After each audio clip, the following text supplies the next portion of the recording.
One other element that is showing up more and more on travelers' preferences is sustainability elements. I know most of the destinations clamor to get the most arrivals, and really governments measure their tourism success, right, wrong, or different, by measuring how many arrivals come through.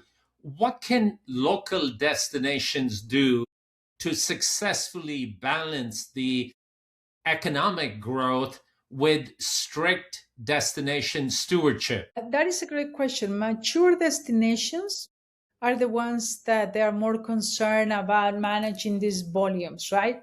Emerging destinations that are craving for more travelers. Last year, we had a new record 1.5 billion international arrivals.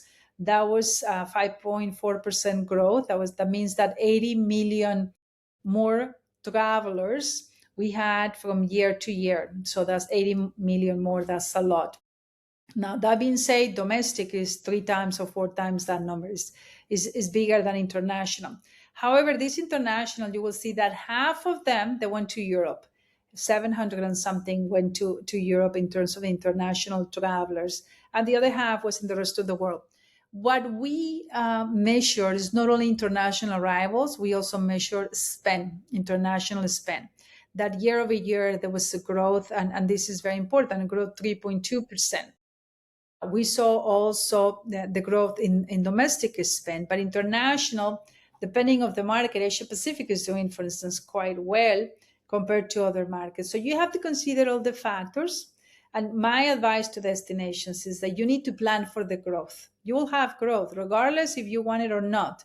The question is, what kind of growth are you going to have? Are you going to have value growth, or are you going to have travelers that they spend a little and they stay in another city, or what kind of growth are you anticipating?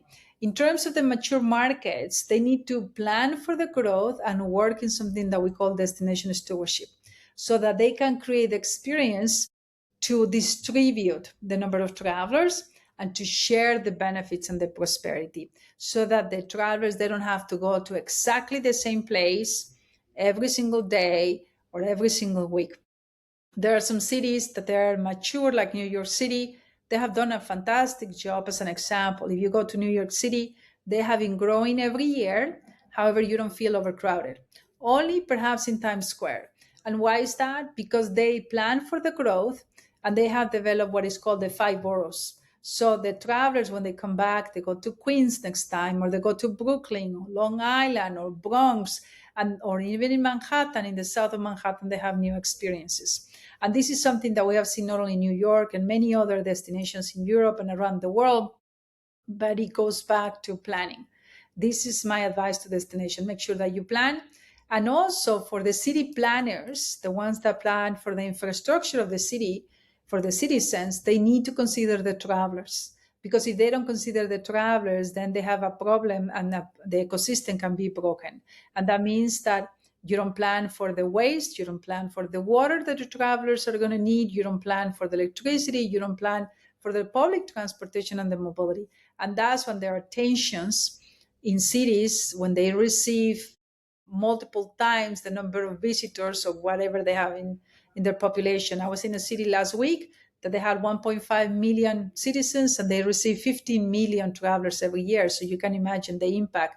So this planning is crucial.